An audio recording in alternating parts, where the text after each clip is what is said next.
feel like this video is just gonna be a lot. So today we're going to be discussing the Museum of Death and specifically what it is, its backstory, how it's, you know, problematic in my opinion, a little exploitative, and also share my personal experience visiting this museum. I'm going to be discussing some very dark things in this because I can't avoid it when talking about the Museum of Death because that's all it is. It's about death. But before we get into the video, I want to give a quick shout out to our sponsor, Skillshare. Skillshare, of course, is an online learning community with tons of different types of classes, from cooking to photo and video editing to design, business, a lot of creative classes to choose from as well. Personally, I'm really excited for the class Discovering Success, 7 Exercises to Discover Your Purpose, Passion, and Path by Emma Gannon, since I am still unsure what is at the end of this YouTube journey for me. 2020, I think, should be all about discovering new hobbies, learning new skills, or strengthening existing passions. And Skillshare makes it really easy for real-life learning with short classes, so even if you're busy, you still have time to grow. Skillshare is, of course, giving away 2 free months of membership to my viewers if you click the link in my description so you can further help explore your creativity, and then after that, it's only around $10 a month. So now let's get back into the video. So the Museum of Death was originally founded in San Diego in 1995 by J.D. Healy and Catherine Schultz. Before it was actually a museum, it started off as a hobby for Healy and Schultz. They would write letters to serial killers in prison.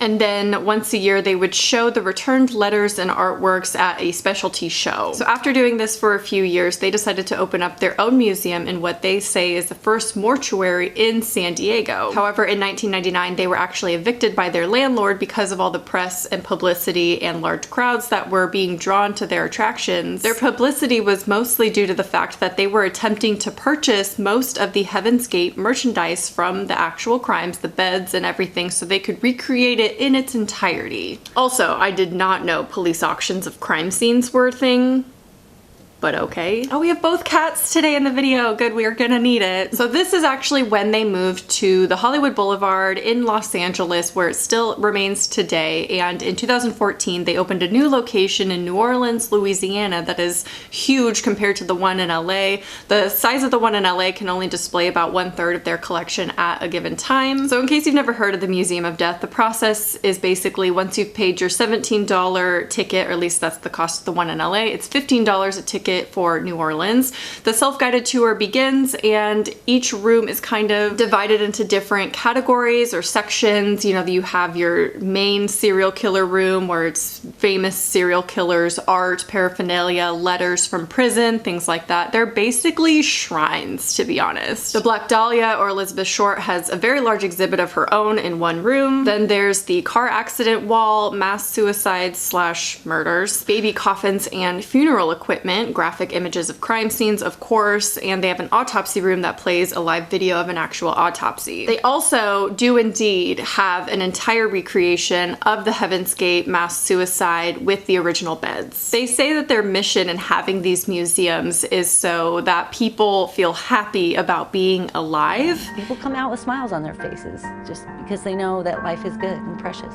And that's certainly one way to feel about these museums. The Museum of Death also holds yearly competitions for Black Dahlia lookalikes, and the contestants are meant to dress up as pre-mortem and post-mortem Elizabeth Short, which is actually kind of popular on Instagram. A lot of makeup artists and drag queens use Elizabeth Short's crime scene as inspiration for many makeup looks. So originally this video was pretty much going to be just my experience at the Museum of Death, but upon further research, I realized just how bad the museum is and the owners, and it is so much worse than I thought. But I think the museum itself is not the worst part. If anything, it is the owners. I found an article that I'm going to read a few quotes to you from Kathy Schultz, one of the co-founders, and I will link the article down below if you want to read more on it. So the article states, just last night, she tells us, there was a murder, a knifing nearby up Hollywood Boulevard.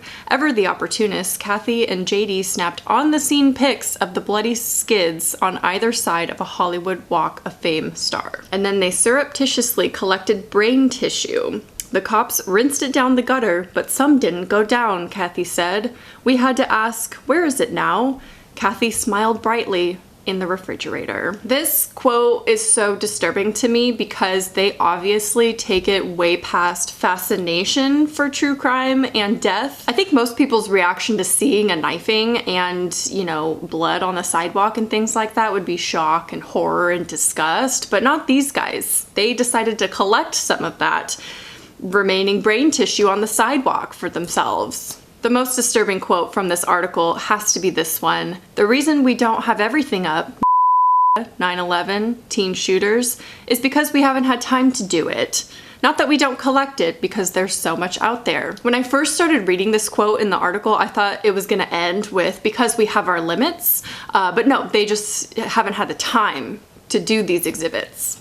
They are implying here that they are actually collecting paraphernalia and things from these categories, so I would not be surprised if we saw an exhibit of school shooters pop up. They seem to actually have more of an obsession with death rather than just an interest. Also, they monetize this obsession and profit off of this obsession with true crime and death. They probably do make a lot of money on both museums because of the curiosity people have around them, including myself. So I visited the Museum of Death in LA the first time I ever went to LA 3 years ago in April, almost 3 years ago, in April of 2017. I went with two friends. I was there for DragCon and we decided to check out this museum because it is ever so famous in the true crime community. I think the best way to describe the experience walking through this museum is you just feel so heavy because you were like bombarded with so many images and videos and just things that I think the normal person is just not meant to see, and honestly we paid to see it, which is just like a weird,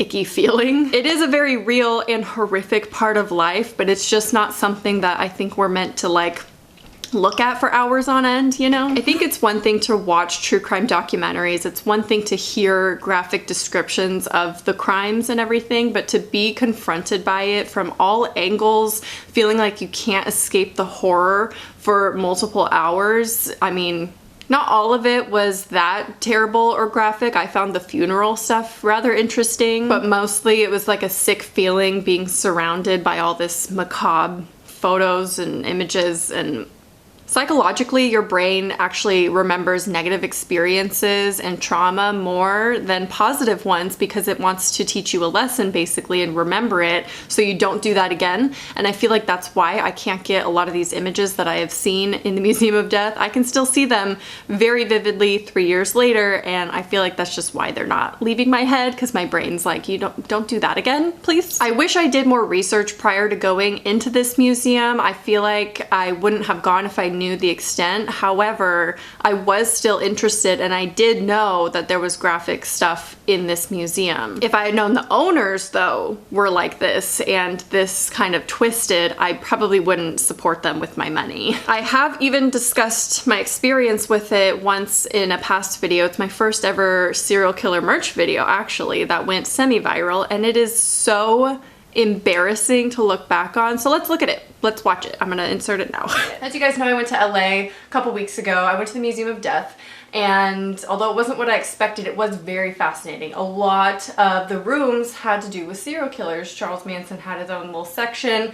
The first room was basically John Wayne Gacy, and there was like some Richard Ramirez stuff. It was very interesting. As a souvenir, I picked up a postcard. They were $1 at the museum. I felt a little weird getting like a postcard with just one face on it of like Jeffrey Dahmer, who is the serial killer that is most interesting to me. So I don't know if I'm being a hypocrite here. It's like getting this as a souvenir. I felt a little weird about it, honestly, but most of their merchandise was serial killer stuff, which I thought was really interesting, and some of it I was not okay with. Like, just personally, I would not wear it. So this is the only thing I really felt comfortable with getting, because it's just an innocent postcard. I'm not showing my support for them or anything. It was for the museum experience. So you tell me if you feel like that's a little bit hypocritical or a stretch or what, but I feel like wearing a shirt that is just their face is a little bit more extreme and wrong. I want to go on record and say that my opinions have completely changed. I no longer find this aspect of true crime interesting. I don't feel I need to see these things to understand the brutality and the weight of the crimes themselves. I think that the museum is indeed exploitative, and I recommend, even if you are interested in true crime, not to visit it, especially if you're sensitive. Just gonna say that. I did not take one look at the car accident wall. I have had a driving phobia, so I knew once that car accident wall came, I would not look at one picture, and I'm so grateful I did not. Now with hindsight, 3 years later, and more knowledge, and doing this research for this particular video, I feel like it's more so a gross exhibit that crosses the line too many times. And I feel like everything is presented not just in a factual way, but almost as shocking as it could be to recreate the crime scene of the Heaven's Gate mass suicide with a faux body and everything.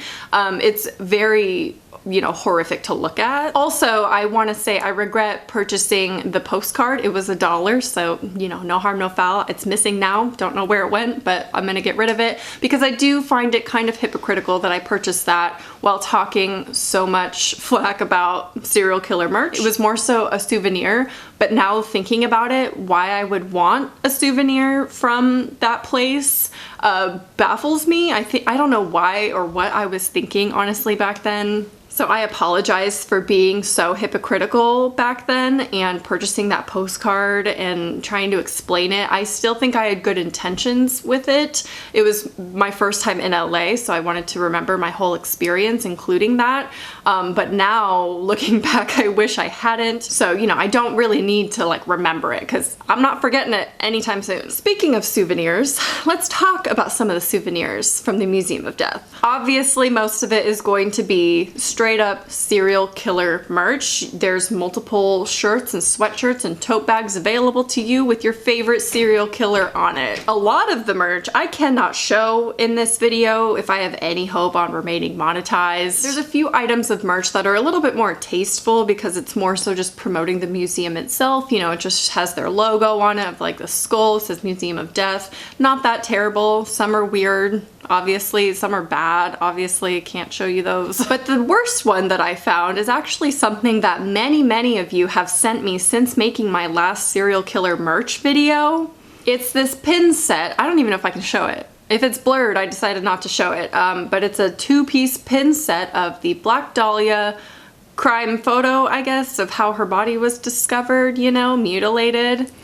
It's 2 pieces because she was cut in half. Y'all already know how I feel about the Black Dahlia or Elizabeth Short murder being exploited for merch purposes, whether it's stylized with makeup or just straight up her crime scene and her body on a t-shirt. I think it's just all in bad taste, in my opinion. I just feel like the owners of this museum have crossed the line. They went from being interested in true crime to writing to famous serial killers in prison, becoming pen pals with them, to collecting the letters and artwork and other paraphernalia from these killers, to profiting off of these killers and their crimes and the deaths of their victims. I just feel like they almost get off on the fact that they can highlight the horror of these tragedies in their museum and profit off of it. And I get it, they're business people. This is their passion. They're very interested in it, you can tell. Just in hindsight and thinking about it and seeing these quotes of how they want to do exhibits on horrific things that definitely cross the line, it just rubs me the wrong way. So I wanted to make this video just presenting my opinion and the facts to you so you can make your own opinion and judge whether or not this is something that you would ever want to do. I feel like I wasn't my normal jokey casual self. I felt a little anxious filming this video because it is someone's passion project, someone's business and things. I don't want to feel like I'm calling them out. It's a very heavy topic and I feel like I'm just remembering everything that I saw in this museum, and it's just it stays with you, so it's just a weight on me, I feel, when I talk about it. So sorry if the video wasn't as entertaining as normal, but hopefully it sheds some light on these people, on this museum, and you have a little bit more information about it now. Obviously, if you have any video requests or other topics you'd like me to cover within this genre or mental illness or any kind of commentary videos, anything at all, please leave a request down in the comments. I hope you enjoyed, and I will talk to you soon. Bye.